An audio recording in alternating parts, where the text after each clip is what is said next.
मैं एपी विश्वकर्मा स्वागत करता हूं अपने यूट्यूब मंच पर। दोस्तों, कल जो है भारतीय जनता पार्टी के कार्यकर्ताओं ने विधानसभा घेरने का एक असफल प्रयास किया, जिसमें कि पुलिस को लाठी चार्ज करना पड़ा और लाठी चार्ज में बहुत सारे कार्यकर्ता घायल हुए और साथ में जो एक व्यक्ति हैं, भाजपा के ही कार्यकर्ता है, उनको मने मृत्यु की सूचना मिली है। तो ये सो कॉल्ड दावा है बीजेपी का कि चूंकि डंडे से मार के चोट से वो व्यक्ति को बीजेपी कार्यकर्ता को मार दे गया।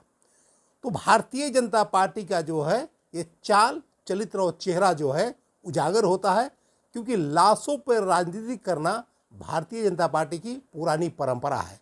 चाहे राम मंदिर का मुद्दा हो या पुलवामा का मुद्दा हो या अभी बीजेपी का मुद्दा हो या इसके पहले भी तमाम तरह के जितने अटैक्स हुए हैं या जितने मृत्यु हुए हैं या पॉलिटिकली जितने हत्या हुई हैं, उसमें राजनीति करना बीजेपी का ये चाल चरित्र और चेहरा है। और ये जो है कोई भी निरीह प्राणी को, कोई भी साधारण कार्यकर्ता को आगे करके इन लोग ये घटना को अंजाम दिलाते हैं ताकि सत्ता पक्ष पे जो है एक आरोप मढ़ा जाए। लेकिन प्रश्न ये है कि जिस तरह से एक खराब माहौल करने के प्रयास किया गया, जिस तरह से पुलिस लोगों ने इंटरव्यू के दौरान बताया, मीडिया को बताया कि कैसे मिर्ची का पाउडर में से मिर्ची उनके आंखों पर झोंका जा रहा था, फेंका जा रहा था। बहुत सारे पुलिसकर्मियों के आंखों में मिर्ची की पाउडर पड़ी और वो लोग बेचैन हो गए, बहुत को अस्पताल में जाना पड़ा। तो ये इस तरह का जो हिंसा भड़काने का जो है काम बीजेपी करती है, आज से नहीं शुरू से करती है। और जहां तक बात रही लाठी चार्ज की, तो इन लोग जो है अड़े हुए हैं कि तेजस्वी यादव इस्तीफा दे, क्योंकि ये चार्जशीटेड है। तो चार्जशीटेड की बात करते हैं, किस मुंह से बीजेपी चार्जशीटेड की बात करती है? जहां के ब्रिजभूषण शरण सिंह जो चार्जशीटेड है और एक महिला पे पॉक्सो के तहत आरोपी हैं, वो भी आज तक रिजाइन नहीं किए हैं, इस्तीफा नहीं दिए हैं। और बीजेपी में देश के जितने तमाम अपराधी हैं, जितने तमाम घोटालेबाज हैं, जितने तमाम बेईमान हैं, भ्रष्ट हैं, करप्ट हैं नेता, उसको शामिल कराया गया है। चाहे शुभेंदु अधिकारी हो, चाहे अभी अजीत पवार हो, इस तरह के बहुत सारे ऐसा नेता है। शुरू से अंत तक जब लिस्ट देखिएगा तो बहुत सारे नेता हैं जो कि भ्रष्ट, दागदार और बेईमान हैं, जो घोटाले के आरोपी हैं, जिस पे बार बार घोटाला मोदी जी भी लगाते रहे और तमाम तरह के जो है बीजेपी वाले ही लगाते रहे हैं। लेकिन आज ये बीजेपी के वॉशिंग पाउडर में धुलकर नीट एंड क्लीन हो जाते हैं, स्वच्छ छवि के हो जाते हैं। ये जो दोगली नीति है बीजेपी की, इसकी जो है भरपाई करनी पड़ेगी और इसको भुगतना पड़ेगा। क्योंकि आज भारतीय जनता पार्टी इसलिए बेचैन है, उसको पता है कि बिहार से उसकी सत्ता जा चुकी है और दूसरी तरफ जो है बिहार में अभी जो लोकसभा के चुनाव में जो 40 सीटें हैं, उसमें बीजेपी को करीब करीब 5 से ज़्यादा सीटें आने नहीं जा रही है। 0 से लेकर के 5 के बीच इसकी सीटें आएगी, ये आप मान के चलिए कि जहां एक तरफ नीतीश कुमार और जब लालू यादव हो जाते हैं तो फिर किसी की नहीं चलती है। आपको याद कीजिए, जब विधानसभा का चुनाव था 2015 में, तो मोदी जी करीब करीब 50-50 रैली किए थे अकेले प्रधानमंत्री होकर के बिहार में। लेकिन रिजल्ट क्या आया? वही ढाक का 3 पात, मतलब 243 सीटों में 53 सीटें, जहां पे उन लोग प्लान बना के चल रहे थे कि 200 प्लस सीटें।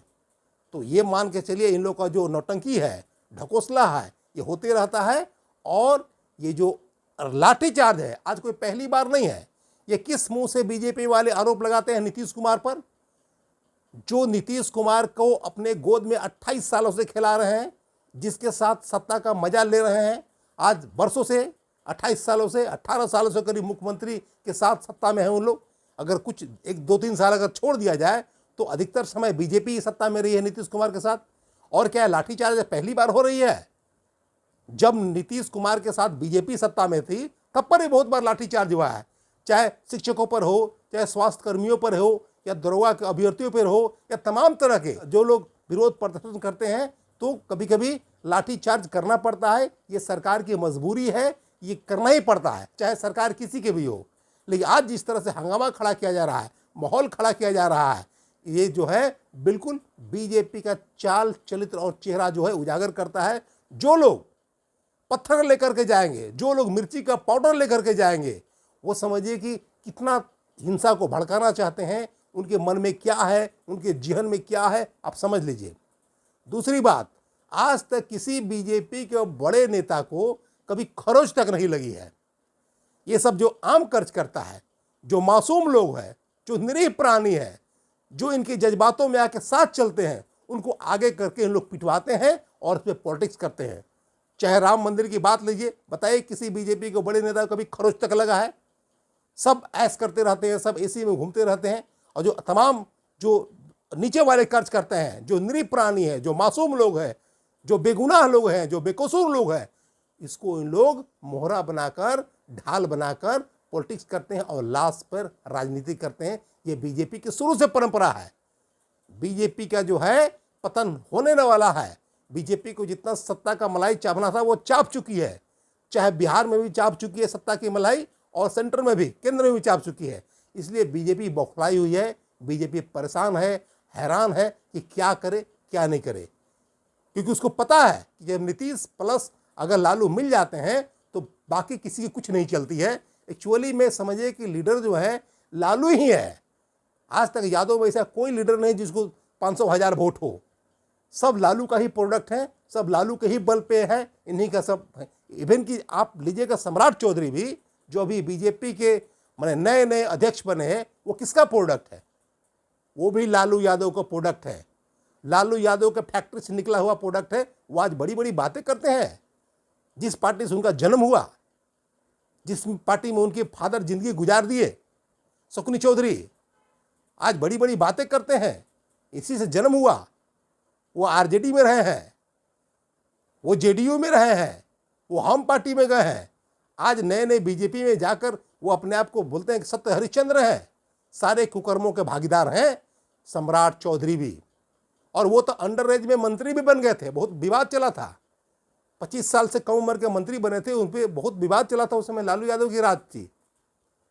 और इन लोग बात करते हैं, ऐसे वैसे बात करते हैं। इसलिए बीजेपी का जो है एक ही मकसद है, कैसे माहौल खराब किया जाए, कैसे बिहार की स्थिति खराब की जाए, कैसे तनाव पैदा किया जाए, कैसे हिंदू मुस्लिम को लड़ाया जाए, कैसे जात जात में लड़ाया जाए, कैसे जात पात किया जाए।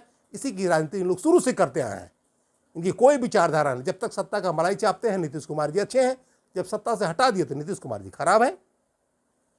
तो बिहार की जनता से ये अपील है कि इनकी भावनाओं में न बहें, इनके जोड़ तोड़ में न बहें, इनका जो गलत प्रचार प्रसार है, प्रोपेगेंडा है, उसमें न फंसे और संयम से काम ले, ठीक से काम ले। इन लोगों को लाश पर राजनीति करना काम है। बीजेपी बेचैन है, बौखलाई हुई है, परेशान है, हैरान है, और इसका जो है 2024 में भी हो सकता है कि सुपड़ा साफ हो जाए, और हो सकता है 2025 में भी सुपड़ा साफ हो जाए, क्योंकि इनको तो वोट है नहीं। और जितना 10 साल से 9 साल से जो चल रहा है, जिस तरह से झूठ सच चल रहा है, जो झूठ की सरकार, हवाबाजी की सरकार, गपबाजी की सरकार जो सेंटर में भी चल रही है, उसका खमियाजा उन लोगों को भुगतना पड़ेगा। जब ग्राउंड लेवल पर डिलीवरी नहीं देंगे, इसका खमियाजा भुगतना पड़ेगा। आज देश का नौजवान, किसान, मजदूर, महिला, दलित, महादलित, सबका सब परेशान है। चाहे बिजनेसमैन छोटा हो बड़ा हो, सबका सब परेशान है, क्योंकि सबकी आर्थिक स्थिति बहुत ही डमाडोल हो रही है। नौकरियां खत्म कर दी गई है। जो सबसे बड़ा एम्प्लॉयर था सेना, वहाँ पे बहुत लोग, हमारे 20 लाख से प्लस ज़्यादा लोग वहाँ पे नौकरी करते थे। वहाँ पे अग्निवीर नामक जो है एक कॉन्ट्रैक्ट बेसिस पर 4 साल करके उसको ख़त्म कर दिया गया। मोटा मोटी मान के चलिए सेना की नौकरी। रेलवे की स्थिति जर्जर है, बहुत बड़ा एम्प्लॉयर है, बहुत सालों से रेलवे में वैकेंसी नहीं निकला है।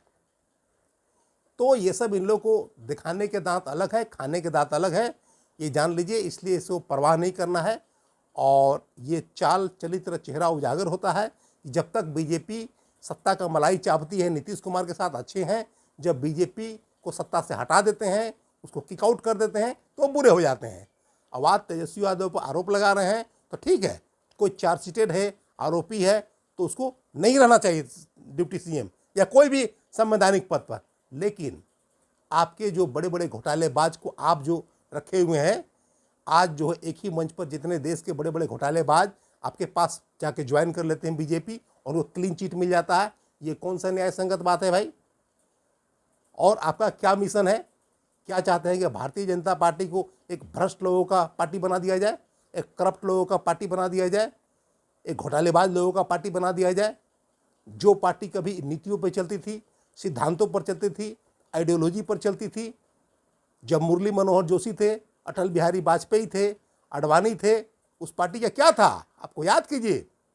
96 की बात है, जब एक बार मात्र एक हवाला घोटाला में डायरी में नाम आ गया था लाल कृष्ण आडवाणी का, तो उस समय इस्तीफा दे दिए थे कि जब तक हम आरोप मुक्त नहीं हो जाएंगे हम पद को स्वीकार नहीं करेंगे, और हम इस्तीफा देते हैं। उस विचारधारा की पार्टी है वो बीजेपी। और आज ये सब तांडव मचा रहे हैं, ये सब खून खराबा कर रहे हैं, हिंसा को फैला रहे हैं। दूसरी बात, एक वोट से सरकार गिर गई थी 98 में, एक वोट से सरकार गिर गई थी वाजपेयी जी की, और वाजपेयी जी बोले थे संसद में कि अगर हमको खरीद फरोख्त करना पड़ेगा सरकार बनाने के लिए, तो ऐसी सरकार बनाने से अच्छा है कि हम सरकार न बनावे, और ऐसी सरकार को हम चिमटा से भी छूना पसंद नहीं करेंगे। ये वाजपेयी जी का वक्तव्य था संसद में। इस विचारधारा की पार्टी है बीजेपी। लेकिन आज ये हवाबाजों की पार्टी हो गई, झूठ बोलने वालों की पार्टी हो गई, जुमलेबाजों की पार्टी हो गई, ठगने वालों की पार्टी हो गई, सारे भ्रष्ट नेताओं को एकत्रित करने वालों की पार्टी हो गई। इस तरह से बीजेपी अपने आप को जो है एक इसकी जो क्रेडिबिलिटी थी, इसका जो महत्व था, इसका जो सिद्धांत था, जो नैतिकता था, सबका सब तार तार हो गया। और बीजेपी में कोई सिद्धांत नहीं बचा, कोई इसका आइडियोलॉजी नहीं बचा, इसमें कुछ नहीं बचा है। इसलिए अब इसके दुर्दिन आने शुरू हो गए। जितना इसको पीक पर जाना था जा गया, चला गया। अब इसको जो है डिग्रोइंग है, अब ये नीचे ही जाएगी और ये बर्बादी की कगार पर है। जिस तरह से इन लोग करतूत है, जिस तरह की इन लोगों को चाल चलन है, यही होने जा रहा है। दोस्तों, तो आज के वीडियो में इतना ही। मिलते हैं अगले वीडियो में। अगर वीडियो अच्छा लगा तो लाइक करें, शेयर करें और चैनल को जरूर से जरूर सब्सक्राइब करें।